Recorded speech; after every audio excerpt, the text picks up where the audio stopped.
विदिताखिलशास्त्रसुधा जलधे महितोपनिषत् कथितार्थनिधे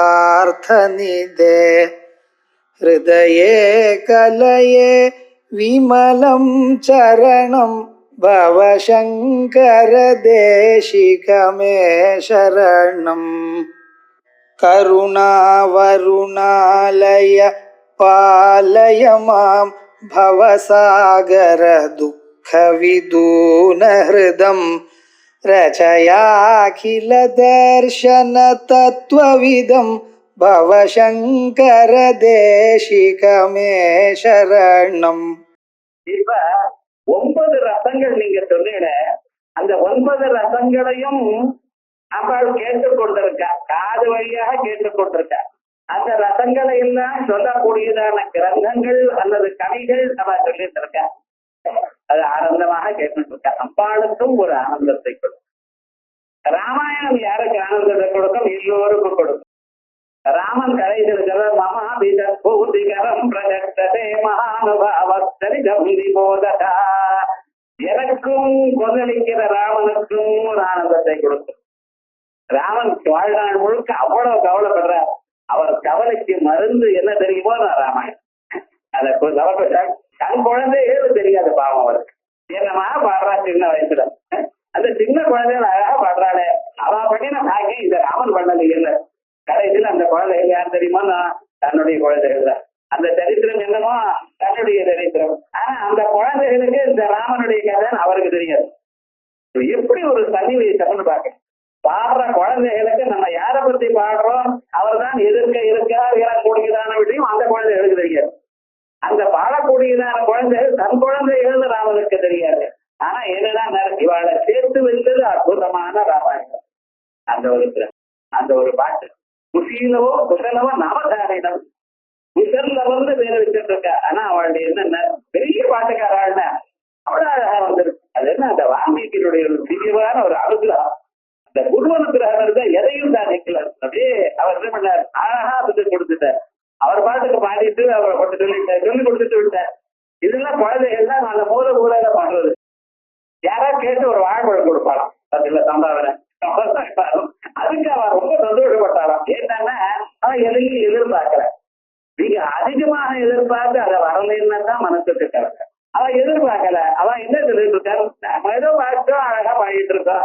நம்ம பாடினா 10 பேர் கேட்கிற அளவுக்கு நம்மள பேச்சு இருக்கிற அளவுக்கு வேற என்ன சந்தோஷப்படும்.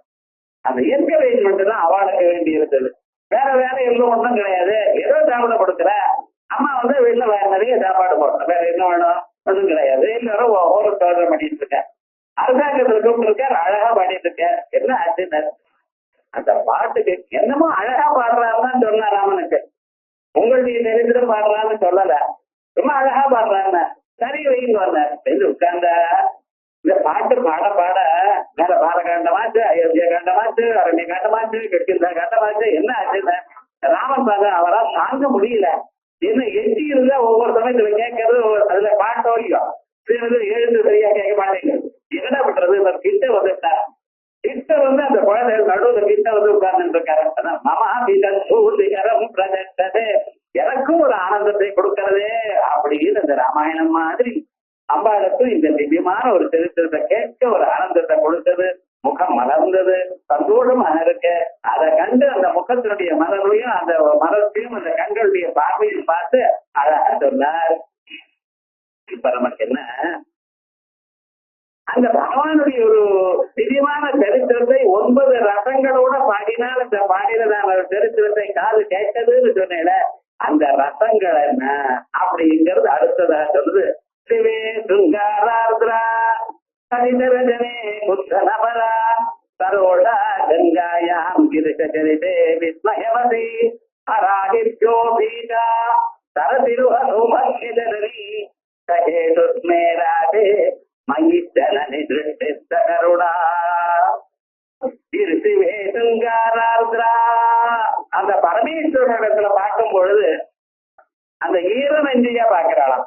அந்த கண்கள் ஈரமா இருக்கான் பரமன். என்ன சுருங்காரம், ஒரு அழகு, ஒரு ஆனந்தம். என்ன இந்த பரமேஸ்வரனா வைராக்கியத்தோட இருந்தவர் ஒரு இந்த பரமேஸ்வரன் தபஸ் பண்ண தொடங்கினார் சார். மன்மதன் இருக்க வர எரிஞ்சு விட்டார். பரமேஸ்வரனை எப்படி வழிக்கு கொண்டு வருது? இந்த பார்வதி தேவி பரமேஸ்வரன் தான் கல்யாணம் பண்ணணும்னு சொல்லிட்டு இருக்க. சிம்மவான் பார்த்தார், இது என்னடா அது, பெண்ணுக்கு கல்யாணம் பண்ணணும் வயசு வந்துட்டு அப்படின்னு எங்க கேட்டாலும் பார்வதி நிச்சயமா சொல்லிவிட்டாலும், எனக்கு பரமேஸ்வரன் தான் கல்யாணம் பண்ணிப்பேன், வேற யாரும் கல்யாணம் பண்ணிக்க மாட்டேன். அப்பாவா இருக்கக்கூடியதான இமாவன் என்ன பண்ற, பரமேஸ்வரரை போய் பேசுவோம் அப்படிங்கிறதுக்காக போனா தபஸே பண்ணிட்டு எத்தனை நாள் உட்கார்ந்தாலும் கண்ணு திறக்கல சுவாமி. வேற யாராவது இருந்தா ராஜா அவர் சைன்யங்களுக்கு அனுப்பிச்சு மந்திரிகளை அனுப்பிச்சு கூட்டு வரலாம். இவர் சமாதியில இருந்தா என்ன பண்றது? ரொம்ப இருக்கு. எப்பதான் கண்ணை திறப்பாரு தெரியாது சார். இருக்கிறாங்க இருக்கிற இவர் எப்ப கண்ணை திறக்கிறது, எப்ப கல்யாணம் பேசுறது, எப்ப கொடுக்கறது ஒன்றும் தெரியல. ஆனா இந்த ஊர்ல இருக்கிற ஜனங்கள் இருக்கு பார்த்தா, அவளுக்கு எப்ப வந்தாலும் உங்க பொண்ணு சமாச்சாரம் என்னாச்சு, கல்யாணம் எப்ப, எப்ப ஜாதம் போட போறேன், இதான் விவகாரம். அவளுக்கு ஜாதம் இல்லாத மாதிரியே எப்ப மறுபடி ஜாதம் போட போறேன், மறுபடி ஜாதம் இல்லையோ. ஆனா வரவாழ்லாம் இப்படிதான் பண்றது கேட்கறது. அவாதுல பொண்ணு இருக்குது, அவ ஏதோ பண்ணிட்டு இருக்கா, அவ பொண்ணுக்கு அவ ஜாதம் பண்றா, நீ என்ன கேட்கறது? ஆனா சும்மா இருக்க மாட்டா. லோகத்துல ஜனங்கள்லாம் எப்படி இப்போ உங்க அதுல பொண்ணு கல்யாணம் ஆச்சுன்னு எத்தனை வருஷம், 2 வருஷம், ஒன்னும் பாத்திர ஒன்னும் கட்டி கொடுக்கலையா, இப்படி ஏதோ கேட்டுட்டு இருப்பாங்க. இதுதான் இது சாதாரணமான ஒரு பேச்சு லோகத்துல. என்ன அவளும் கஷ்டப்படணும், ஒரு குழந்தை பறக்கணும், அதுக்கு எல்கேஜியில சீட்டு கிடைக்க கஷ்டம், நான் மட்டும் அவா பட வேண்டவா. இது சாதாரணமாக நடக்கக்கூடியதான ஒரு சரித்திரம் தான். இப்படி கேட்டு கேட்டு கேட்கும் பொழுதுதான் இவனுக்கு மனசுல கவலை. பொண்ணு பார்த்தா அப்பாவுக்கு கவலையா இருக்கு. என்ன பண்றது?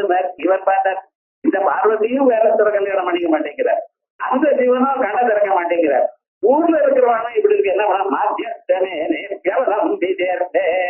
என்ன பண்ணினா இந்த கல்யாணம்ங்கிற ஒரு பேச்சே நிறுத்தி விட்டார். அதை பத்தி ஒரு எவன் நடக்கிறதுன்னு மேனேஜ் பிரின்சிபல் ஒரு ப்ராப்ளம் சால்வ் பண்ண முடியலன்னா விட்டு விடுந்தார். தானா கையில் சால்வ் கொஞ்ச நேரம் பார்த்துப்போம், அப்புறம் பார்த்துப்போம் அப்படின்னு மறுபடியும் அந்த நாரதருக்கு பொருட்களை மறுபடியும் வர என்ன அது பொண்ண கல்யாணம் விடயம் அப்படின்னு தெரியலையே அப்படின்னு என்ன பைத்தியம் மாதிரி இருக்கிற. பரமேஸ்வரன் தபஸ் பண்ணிட்டே இருந்த, தபஸ் பண்ணிட்டே விடுறதா? நீங்க விட்டுறத பொண்ணு எப்ப ஆசைப்பட்டாலோ என்ன பண்ணணும், அவரை வழிக்கு கொண்டு வரணும். பாத்தீங்களா, இவருக்கு என்ன வேலை என்ன பண்றதுன்னு நீர் இந்த பொண்ணை அங்க பரிகதிக்கு விட்டுருந்தா. என்னைக்காவது ஒரு நாள் கண்ணை திறந்து பாப்பாலோ இல்லையோ, திரிலோக சுந்தரிய ஜெகன் மாதாவை பார்த்ததுன்னு தானா தபத்தை விட்டுருவார் அப்படின்னு ஒரு ஐடியா சொல்லி கொடுத்தாரு. ஞாபகம் இருக்கணும், நாரதன்னு சொன்னா இதை கலாம் ஓட்டுறவர்னு அர்த்தம் இல்லை. நரசம்பந்தி நாரம் அஜானம் தத்யதி கண்டயதி இது நாரதா. அஜானத்தை போக்கக்கூடியதான குருன்னு அர்த்தம். அந்த குருவானவர் இப்படி ஒரு வழியை நமக்கு சொல்லி கொடுத்தார். சரின்னு பறவை சரின்னு கொண்டு போய் விட்டா தினந்தோறும் ஒரு ஸ்நானம் பண்ணி அழகா புஷ்பங்கள்லாம் கொண்டு வந்து அந்த பரமேஸ்வரனுக்கு முன்னால வச்சு அவரை இன்னைக்காக கண்ணுக்கு தரத பூஜைக்கு உபயோகப்படுத்த எல்லா சந்தனங்கள்லாம் அரைச்சு எல்லாம் பண்ணி வச்சுருக்காங்களா. 10 15 நாள் திறக்கலை, கண்ணை திறக்கலை. ஆனா ஒரு நாளைக்கு கண்ணை திறந்தார் சார். என்னன்னா அம்பாவுடைய வரையில விழுந்துட்டார். இது வரைக்கும் விகாரே தௌசதி விக்ரியந்தே அப்படின்னு அதிதீரமாக பண்ணக்கூடியதான் தபஸ் பண்ணிட்டு இருந்த பரமேஸ்வரனும் கடைசியில என்னாச்சு, அம்பாளுடைய ஒரு மகாலாவண்ய தேவதை அந்த ஆனந்தத்தை பார்த்து ஜகத்தை உஜ்ஜீவனம் பண்ணணும் எனக்கூடியதான திருவுள்ளத்தினால விவாகத்துக்கு சம்மதித்தார். அப்படிப்பட்டதால திவ்யமான ஒரு விக்கிரகம் அப்படின்னு அம்பாளை ஸ்தோத்திரம் பண்ணி காய்ந்தார்கள். அப்படி அழகா நமக்கு தெரியல. அப்படி சிவே அந்த பரமேஸ்வரனை பார்த்து சுங்காராருந்திரா ஒரு காலத்துல எப்படி இருந்திருப்பாங்க நீங்க, இந்த உலகமே எனக்கு வேண்டாம்னு எதையும் கவனிக்காம தவறு பண்ணினீரே, இப்ப எப்படி இருக்கு அப்படின்னு சுங்காராருந்திரா சதிதரஜனே புத்தனவரா. மற்ற மனக்கால பார்த்ததுமே வெக்கம். இது திவ்ய ஸ்ரீ லட்சணம். மற்ற ஸ்திரீகளை மற்ற புருஷால கண்டதுமே ஒரு விக்கம். சதிதரமரே சதிதரஜனே புத்தனவர சரோஷ கங்காயாம். அந்த கங்கா மாதா பார்த்ததுமே ரோஷம் ஏற்படுறோம். என்ன எம்மாதிரி தானே அவளும் ஒரு பெண்ணு, அவளை தலையில வச்சுட்டு இருக்காரு. சாதாரணமா சொல்றோம், ஆட்டுக்கரையை தலையில வச்சுட்டு ஆடுறாங்க. அந்த நிஜமா பரமேஸ்வரத்து வந்தது. கங்கையை தலையில வச்சுட்டு இருக்காருன்னு அதை கண்டா பார்வதிக்கு ரோஷமா. சரோஷ கங்காயா இருஷரிதே விஸ்மயவதே. கங்கா தேவிய தலையில வச்சுட்டு இருக்காரு. கங்கா மாதா மேல இருந்து ஆகாசத்துல இருந்து கீழே வரணும். வர்றதுக்காக பகீரதன் என்ன பண்ணினார்? தபம் பண்ணினார். ஏன்? அவருடைய தாத்தாவுக்கு பெரியவர்கள் அவ கபில மகர்ஷியினால எரிக்கப்பட்டார். அந்த எரிக்கப்பட்டதுன்னா என்ன ஆச்சுன்னு அவள்னா எரிஞ்சு போனது அவருடைய கோபத்தினால எரிஞ்சதுனால எலும்பே கிடைக்கல, அப்படி எரிஞ்சுக்கிட்டாராம். இப்ப சாதாரணமா ரெகுலரா எரிக்கிறது இல்லாம இந்த கரண்ட் இதுல போட்டாங்க அடுத்த நாளுக்கு எலும்பு தரான். ஆனா எங்க கபிலர் எரிஞ்சார் சார், எலும்பே இல்லைன்னு. அப்படின்னு இருந்து அது என்ன பவரோ என்ன செஞ்சுக்கிறீரோ என்ன போறது தெரியல. வெறும் ஒரு சமயம் அப்படி கண்ண திறந்தார், அவ்வளவுதான். எல்லாரும் இருக்கு சார், ஒருத்தர் எலும்பு கடையில ஒண்ணும் கிடைக்கல, என்ன பண்றது? அப்ப போய் கேட்கிற, கேட்கும் பொழுது சொல்ற அசமஞ்சர் அவருடைய குழந்தை அம்சுமான். இந்த அம்சுமான் போய் கேட்கிற, இப்படி எடுத்துக்கிட்டேல எங்க சித்தப்பாக்கட என்ன பண்றது ஒண்ணும் தெரியல, அவளுக்கு நல்ல கட்சி கிடைக்க வேண்டாமா அப்படின்னு. நீங்க யாராவது தேவலோகத்தில் இருக்கிற கங்கையை கொண்டு வந்தா அந்த கங்கை இந்த சாம்பலுக்கு மேல விழுமையனா எல்லோரும் உத்தம லோகத்தை அடைவார்கள். அந்த அசமஞ்சனுடைய பையன் அம்சுமான் அவர் ராஜ்யத்தை பரிபாலனை பண்ணினார். அதையும் விடல. அவருடைய புள்ள இருக்கிற அவரும் ரொம்ப நாள் ராஜ்யத்தை பரிபாலனை அவரும் ட்ரை பண்ணல விட்டார். அதற்கு பிறகு பகீரதன் வந்தார். இவரும் சில ஆயிரக்கணக்கான வருஷங்கள் ராஜ்யம் பண்ணினார். அதற்கு பிறகு அவர் தோணித்தான், நம்ம மூதார்கள்லாம் இப்படி கஷ்டப்படுறாளே அப்படின்னு சொல்லி ராஜ்யத்தை தன்னுடைய பையனுக்கு பட்டம் கட்டி தபசுக்கு வந்தார். சில ஆயிரக்கணக்கான வருஷங்கள் தபஸ் பண்ணினார். கங்கா மாதா பிரத்யட்சமா என்ன எடுத்துங்க, நான் வரேன் பூலோகத்துல உங்க பெரியவர்களுடைய தாமலை எல்லாம் நாங்க நினைக்கிறேன், அவர் உத்தமகதிக்கு படையெடுத்தோம்னு அனுகிரகம் பண்ணினார். ஆனா ஒண்ணு சொல்ல, இந்த பூலோகமானது நான் மேல இருந்து கீழே விழுந்து அப்படி சமுதிரத்துல மொழி போயிடும்.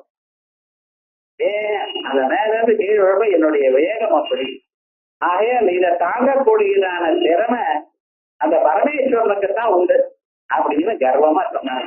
ஆனா நீங்க பரமேஸ்வரன் அடைக்கணும். பரமேஸ்வரன் தபஸ் பண்ணின பரமேஸ்வரன் ஒத்துள்ள இந்த கர்வமே பேசினான்னு பார்த்தல அதை கொஞ்சம் அடக்கணும் அப்படிங்கிறத என்ன பண்ணினா தலையில வாங்கிட்டாரா. வாங்கிட்டு என்ன பண்ணினா அந்த ஜடையானது எப்படிதான் டைட்டா போட்டாருன்னு தெரியல சார், ஒரு டிராப் வெளியில வரல சார். ஜடை முழுக்க ஜடைக்குள்ள மாட்டிட்டு இருந்து அவ்வளவுதான் வெளியில வரல, மேல இருந்து விழுந்துருக்கு தெரியுது. ஆனா என்ன எல்லாமே அந்த எவ்வளவு அந்த கங்கை முழுக்க ஜடைக்குள்ள இருக்கு. சாத்தாரம் என்ன சுவாமி இப்படி பண்ணிட்டேல, எங்களுக்கு வேணுமே. ஓஹோ அப்படியா அப்படின்னு சொல்லிட்டு ஒரு குச்சி எழுதி வரும்போது அந்த ஜடையை குத்தி விட்டார். அப்ப அதுல இருந்து கீழே விழுந்ததான் மூணா பிரிஞ்சு வந்தது. அதான் பாகீரதி திரிபதகா கங்கா ஆகாச கங்கான்னு ஒண்ணு, பாதாள கங்கான்னு ஒண்ணு, நடுவுல இந்தூர்ல இருக்கிற கங்கைக்கு தான் அது பாகீரதின்னு வரும். அந்த பாகீரதி வந்துட்டே இருக்காரா. வரும் பொழுது இன்னும் முனிவருடைய ஆசிரமத்தை அழிச்சு கோபம் வந்தது. என்ன பண்றதுன்னு அந்த கமண்டத்துக்குள்ள விட்டு குடிச்சுட்டார். காலவருடைய கங்கை என்ன பண்றது, காது வழியா விட்டாரா, மறுபடியும் அப்படி வழியில வந்து இப்படி அழைச்சிட்டு போய் அந்த சமுத்திரத்துக்குள்ள இருக்கக்கூடியதான அது கீழே போய் அந்த ஓட்ட வழியா பாதாளத்துக்கு போய் அங்கே கபில தபஸ் பண்ணின ஆசிரமத்தை முழுக்க நினைச்சேன். அங்க இருக்கக்கூடியதான அத்தனை மகர்ஷிகளும் மேலோக்கத்துக்கு பார்த்தா இப்படி திவ்யமான ஒரு சரித்திரம். அதான் அந்த பரமேஸ்வரன் என்ன பண்ணினா அந்த கங்கை அண்ணிலிருந்து ஒரு பகுதியை தலையிலே வச்சுட்டு இருக்கா, ஒரு பகுதி எவ்வளவு வேணுமோ இந்த லோகத்துக்கு. அந்த கங்கையானது ஜீவநதியாக இருக்கு, எப்பொழுதும் ஜலம் இருந்துட்டே இருக்கும். இது அதிகமா விட்டுன்னு இந்த பூலோகத்தை எல்லாமே அடிச்சுன்னு போயிடும். அதுக்காக கொஞ்சமா விட்டார். இது எல்லாம் அவர் தலையிலே இருக்கு. ஆகையால் தான் சரோஷா கங்காயாம் இருஷரிதே விஸ்மயவதி. அத பரமேஸ்வரனுடைய ஒரு சரித்திரம் இருக்கு பார்த்தா, அதை கேட்க கேட்க ஒரு ஆனந்தமா. என்ன அழகான ஒரு சரித்திரம். திரிபுர சம்ஹாரம் பண்ணினார் தலைவர். அந்த திரிபுராசுரன் ஒரு ராட்சசன் மூவரையும் ஒரே மாதிரி துன்புறுத்தினாராம். யாரும் அவனுக்கு மற்றவர்கள்லாம் ஒண்ணும் இல்லை, அத்தனை பேரும் துன்புறுத்தினாராம். அப்படிப்பட்ட அந்த திரிபுர சம்ஹாரம் பண்ணணும் என்பதற்காக பரமேஸ்வரனை குறித்து தேவதைகள் எல்லோரும் போய் நமஸ்காரம் பண்ணும் பொழுது அந்த பரமேஸ்வரன் சந்தோஷப்பட்டு சம்ஹாரம் பண்றேன் அப்படின்னு ஆரம்பிச்சார். சமானம் பண்ணும் பொழுது இந்த பூமியே ஒரு தேரா பண்ணிட்டார. அந்த தேருக்கு சக்கரமாக சூரியன் சந்திரனையும் சேர்ந்தார். மேரு பர்வதத்தை வில்ல ஆக்கிட்டார். ஆதிசேஷனை அந்த நான்கயிறா கட்டிட்டார். மகாவிஷ்ணு திருமால் இருக்க அவரை தான் அம்பா வச்சிருந்தாரா. அவருடைய நாதியிலிருந்து வந்ததான அந்த பிரம்மதேவருக்கு பார்த்தீங்கன்னா அவரை சாரதியா ஆக்கின்றாரா. 4 வேதங்களையும் 4 குதிரையா ஆக்கின்றாரா. உபனிஷத்துகள் அவருக்கு உட்காரக்கூடியதான இடமா ஆக்கின்றாராம். ஏன்னா உபனிஷத் பிரதிபாத்தியமா இருக்காருல்ல, சர்வோபனிஷத் சாந்தியதீத கலாத்மிகா அப்படின்னு சாந்திங்கிறது நிலை. அந்த நிலை மனசுல கொந்தளிப்பு இல்லாதான அந்த துரிய தத்துவத்தை துரியா காபித்வம் துரசிகமம் இத்தி இமமகிமா அப்படின்னு விசேஷமாக இந்த ஜாகிரஸ்வப்னத்துடன் எனக்கூடியதான 3 நிலைகளுக்கு அப்பாற்பட்டதான நிலை சாந்தமான ஒரு நிலை, துரியமான ஒரு நிலை. எந்த நிலையில ஒரு கொந்தளிப்பும் இருக்காதோ, அறியாமையும் இருக்காதோ. காலம்பரை எழுந்ததுமே உங்களுக்கு மனசுல ஏதாவது ஒரு கவலை. சொப்னத்துல பார்த்தீங்கன்னா இந்த கவலை இல்லாம வேற கவலை, குறி விழுறா போல சொப்னம், மேல இருந்து கீழே விழுறா போல ஒரு சொப்னம், உங்க கட்டுல அப்படியே தேவலோகத்துக்கு கொண்டு போறா போல ஒரு சொப்னம். கத்தனாமா இல்லையா? அங்கே விழுந்தா என்ன அர்த்தம்? விழாம தானே எடுத்துட்டு போறா. சீதையும் கவலை பண்ணணும். விழுந்து விட்டா என்ன பண்றது சார்? கத்தி எழுதுனா அவ்வளவுதான் கெட்டா கொடுத்தோம். மறுபடியும் சொப்னம் தூக்கி வருமா? அந்த சொப்னம் வராது. சொப்னம் வரா விவகாரம் முழுக்க. இப்படி சொப்னத்திலையும் கவலை உண்டு, ஜாக்கிரத்திலையும் கவலை உண்டு, தூக்கத்துல கவலை உண்டு. ஆனா அந்த கவலை தெரியல. அதனாலதான் காலம்புல எழுதுன்னு மறுபடியும் அந்த கவலையில வந்தாச்சு. தூக்கத்துல தெரியல, நமக்கு ஒரு விவகாரமும் தெரியல. ஆனா இந்த 3 நிலையிலையும் இருக்கக்கூடியதான சம்ஸ்கார ரூபமாகவோ ஸ்தூல ரூபமா இருக்கக்கூடியதான எல்லா கவலைகளும் போனதான ஒரு நிலை ஒன்று இருக்கு. எது அறியாமையும் இல்லாதான ஒரு நிலை, அதுக்குதான் சாந்தி நிலைன்னு. அது ஆத்ம தத்துவத்தை அறிந்த பிறகு வரக்கூடியதான ஒரு நிலை. ஆனா அந்த நிலையில என்னடான்னா கொஞ்ச நேரம் ஆனா போயிடுறது சார்.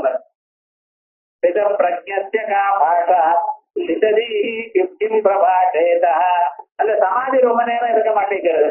ஒரு அரை மணி நேரம் இருக்கிறது முடிச்சுக்கிறேன். முடிச்சுட்டு பழைய மாதிரி எல்லாம் தெரியுது, உலகம் தெரியுது. ஆனா உலகம் பொய்ன்னு தெரியுது, நம்மள தாக்காதுன்னு தெரியுது. இருந்த போதெல்லாம் அது உலகத்தை பார்த்தா மறுபடியும் பழைய ஞாபகங்கள்லாம் வருது.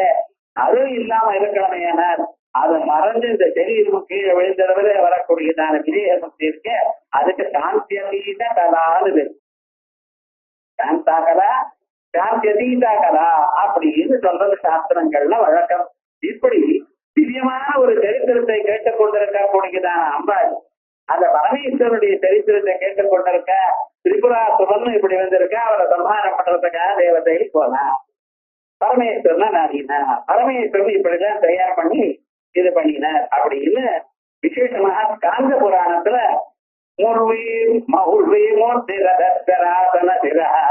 சஞ்சாரி சக்கரத்வயம் சக்கராந்தம் சரா சதுதரே சுதத்தேயா தேகாமேவ சிரப்பதேஷவததி சத்யேதியத்யஸ்துதம் தேவா சித்ரபரித்ததப்த பகவான் புரியாத்மத மங்களம் அப்படின்னு விசேஷமாக அந்த பரமேஸ்வருடைய சரித்திரத்தை இந்த ஸ்காந்த புராணம் விசேஷமாக சொல்லும். இப்படிப்பட்டதான சரித்திரத்தை எல்லாம் அம்பாள் கேட்டுக்கொண்டே இருக்கலாம்.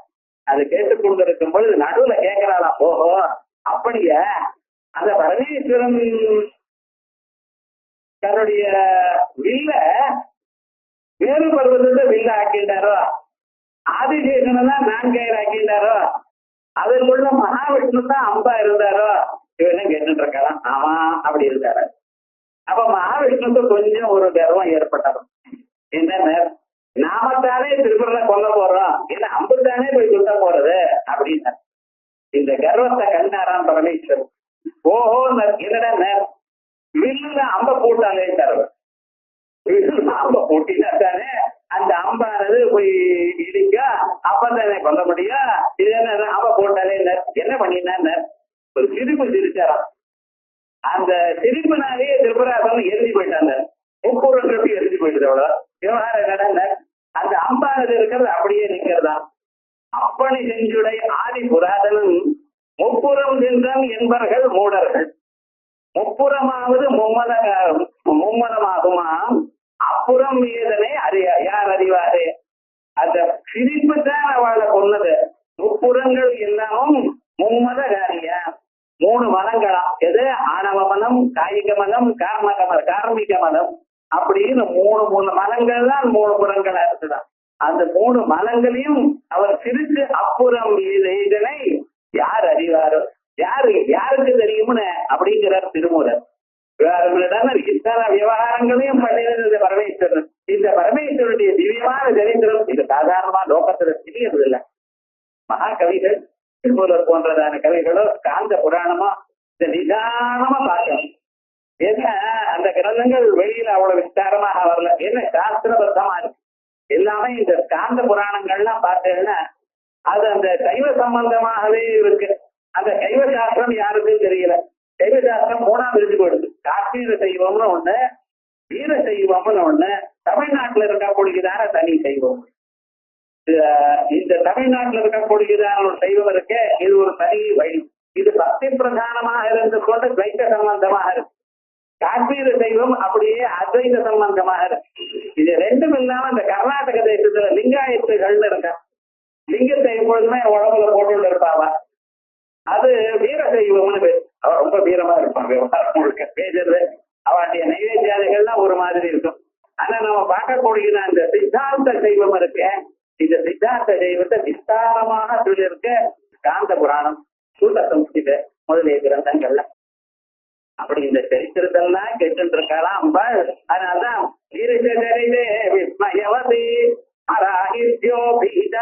அப்படி அந்த பரமேஸ்வரனுடைய சரித்திரத்தை கேட்டு இருக்காளா.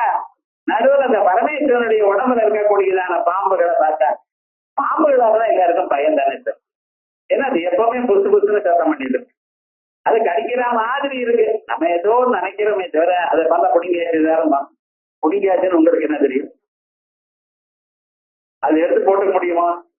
சரி, பாம்பு தான் நம்ம ஆத்துக்குள்ள வந்து இருக்குதா, நாளைக்கு பாத்துக்கிறோம் விட்டு நீங்க தூங்க விடும். என்ன சுவாமி என்ன ஆகும்னு தெரியாதுன்னு. இந்த பாம்புக்கு விஷமே இல்லையம்மா, அது கடிச்சா ஒன்னும் ஆகுது. கடிச்சா அவனுக்கு என்ன தெரியும்? போன பிறகு விடம் இருக்கா இல்லையா? ஆனா அந்த பாம்புகளுக்கு என்ன ஒரு மாதிரி அது ஒரு பயம். அதே போலயே சரசிலுகங்கள், இந்த தாமரைகள், இந்த தாமரை கண்டா உன்னை விட நான் அழகா இருக்கேனே அப்படின்னு ஒரு ஆனந்தம். அதனால சரசிலுக சௌபாகிய ஜனனி சகீஷு ஸ்மேராதே, எல்லாத்த விட சகீஷு தன்னுடைய தோழிகள்லாம் இருக்காரு, அவள்கிட்ட சிரிச்சிருந்து பேசிட்டு இருப்பாளாம். இந்த ஒரு தத்துவம் தான் அம்பாளுக்கு ரொம்ப விஷயம். லாலித்யம் லலனேத்யா, ஓஹோ அம்பாளுக்கு லலிதான்னு பேர். இந்த லலிதான்ங்கிறது என்ன சொல்றது? எப்பொழுதும் சிரிச்சிருந்து சந்தோஷமாக பேசிக் கொண்டிருக்கணும். அதனால்தான் லாலித்யம், லலிதமாக இருக்கணும். ரொம்ப சீரியஸா இருக்கிறது அதெல்லாம் கிடையாது. எப்பொழுதுமே சந்தோஷமா ஆனந்தமா இருக்கணும். பெண்கள்லாம் அப்படி இருக்கணும்னு நம்ம சாஸ்திரம் சொல்றது. அதனால்தான் புருஷர்களுக்கு தான் சிரமம் சொல்லியிருக்கு. அங்கே போறது பண்றது, வீட்டை மேனேஜ் பண்ணிட்டு ஆத்திர சௌக்கியமா இருக்கணும். வீட்டுல ஸ்திரீகள் ஆனந்தமாக இருந்தாதான் வீடு ஆனந்தமாக இருக்கும். வீடு ஆனந்தமா இருந்தாதான் அங்க இருக்கிற ஜனங்களுக்கு மனசு நிம்மதி வரும். நீங்க ஹவுஸ்ன்னு சொல்றதுல ஹோம்ங்கிறது. இப்ப எல்லாம் ஹோம் மேக்கருங்கிறவா, வீடை கட்டுறாளோ என்னமோ தெரியும். ஹோம் மேக்கர் ஹவுஸ் ஒய்ஃப்ங்கிறதுலாம் போயிடுது. ப்ரொஃபஷன்னா ஹோம் மேக்கர்னு பண்ணலாம். நிஜமா அப்படி இருக்காளான்னு பாக்கணும்.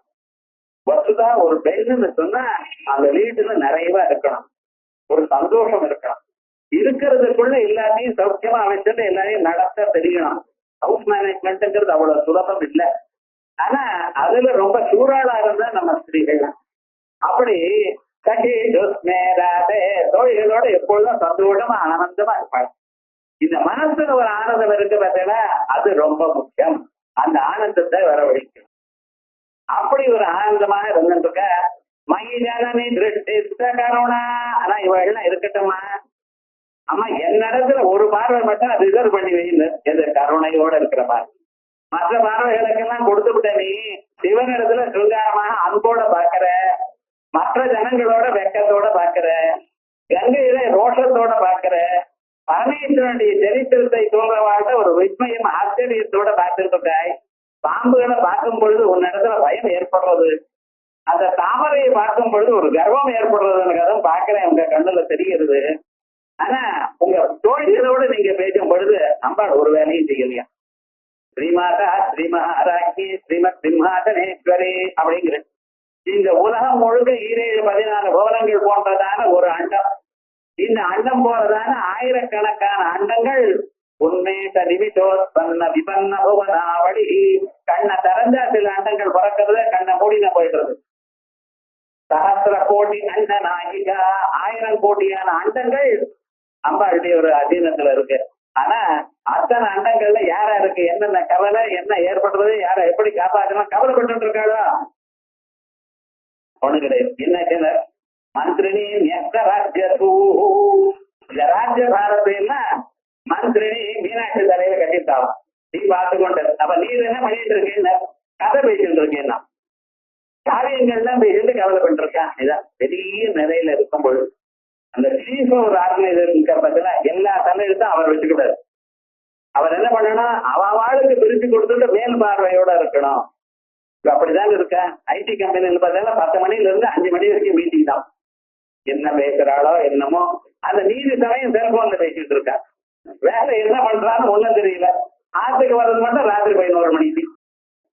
ஒரு காலத்துல 5 மணி வரைக்கும் உங்களுக்கு ஆபீஸ்ல 5 மணிக்கு மேல 5:30 மணி வரைக்கும் நீங்க உட்கார்ந்துருந்தா ஏன் உங்க கொடுத்த டயத்துல உங்களால பண்ண முடியலையா அப்படின்னு லேசி பெறுவோம்னு நினைச்ச நாட்கள் போச்சு.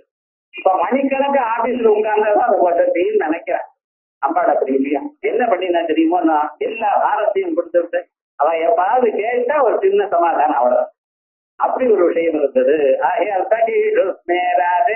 இப்படி எல்லா விதமான பார்வைகளும் நவரசங்களோட பார்வைகள் அம்மா நீங்க எல்லாருக்கும் கொடுக்குறேன். ஆனா ஒரு பார்வை மட்டும் மிஞ்சி இருக்கு. இது கிருபா தயா காப்பாற்றணும் என கொடுக்குதான ஒரு பார்வை இருக்கு. அது என் மேல கொடுங்கம்மா. அந்த மையன கருணா அப்படின்னு விசேஷமா அம்பாளுடைய கருணையானது எங்களுக்கு கிடைக்கணும் அப்படின்னு திவ்யமான ஒரு பார்வை மட்டும் நம்ம கிட்ட இருக்கட்டும் அப்படின்னு பிரார்த்திக்கிறதுல சிவே சுங்காராத்ரா சதிதரதனே புத்தனபர சரோஷ கங்காயா இருஷகரிதே விஸ்மயவதி கராஹிஜோபீத சரசிருவ சௌபாகிய ஜனனி சகேஷு ஸ்மேராதே மை ஜனனி துட்டி கருணா அப்படின்னு நவரசங்களும் அந்த கண்கள்ல இருந்து உண்டாகிறது. அதுல கருணாங்கிற ஒரு தயாங்கிறது மட்டும் என்ன இடத்துல வச்சு வைங்கோன்னு ஆத்துக்கு போனார். இந்த லெக்சர் கேட்டார், அழகா கேட்டார். வீட்டுக்கு போனவரை எத்தனை ரசங்கள் சொல்லி இருக்குன்னு கணக்கிட்டார். ஸ்லோகத்துல 8 தான் இருக்குதா, நீங்க நவரசம்னு சொன்னீங்கன்னா ஒரு ரசம் காணமாயிட்டார். அடுத்த நாள் வந்து எக்ஸ்பிளைன் பண்றது கவலைப்படாதீங்க, ஒரு ரசம் சொல்லல இந்த ஸ்லோகத்துல. ஏன்னா சாந்த ரசம்னு ஒரு ரசம். 9 ரசங்கள்ல இது சுங்காரம், தீபத்தம், ரௌத்ரம், அத்புதம், பயானகம், வீரம், ஹாஸ்யம், கருணா அப்படின்னு 8 ரசங்கள். முதல் 8 ரசங்கள் இங்க சொல்லியிருக்கு. கடைசியில ஒரு ரசம் சாந்த ரசம் சொல்லல. இந்த சாந்த ரசம்ங்கிறது பக்தி ரசம். அந்த பக்தி ரசமானது தனக்குள்ள தான் இருக்குமே தவிர அதை எடுத்து சொல்றதில்லை. நகாந்தம் ரசம் அப்படின்னு பரதர் தன்னுடைய சூத்திரங்கள்ல சாந்த ரசத்தை ரசமாகவே சொல்லல. ஆகையால்தான் ஆச்சாரியாலும் அந்த மதத்தை அனுசரம் பண்ணி இந்த சாந்த ரசத்தை ரசமாக அதை எடுத்துக்கொள்ளாமல் 8 ரசங்கள், அதுல 7 ரசங்கள் தெரிகிறதுமா ஒரு ரசமானது விசேஷமாக அது என்ன இடத்துல ரிசர்வ் பண்ணிவிடுங்க அப்படின்னு சப்தனால தன்னிடத்துல இருக்கட்டும்ங்கிற ஒரு ரசத்தை சொன்ன. விசேஷமாக இந்த இந்த ஸ்லோகமானது ரொம்ப முக்கியமான ஒரு ஸ்லோகம். இந்த ஸ்லோகத்தை நம்ம அனுசந்தானம் பண்ணி கொண்டிருந்தோமே ஏனால் மனுஷியாளுக்கு மற்றதான ஒரு தோஷங்கள் இல்லாம போயிடும்.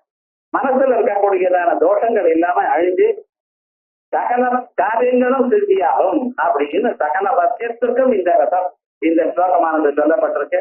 தினந்தோறும் இதை அனுசந்தானம் பண்ணணும்னு சொல்றது. அதோட மட்டும் இல்லாமல் நீலபதாக நித்தியான ஒரு நித்தியம், அந்த நீலபதாக நித்திய மந்திரம் இந்த ஸ்லோகத்துல உச்சாரமாகுதுன்னு சாஸ்திரங்கள்ல சொல்லியிருக்கு. அப்படிப்பட்டதான இந்த ஸ்லோகத்தை 51வது ஸ்லோகம் வரைக்கும் பார்த்திருக்கோம். அடுத்தது அடுத்த சனிக்கிழமை பார்ப்போம். ஓம்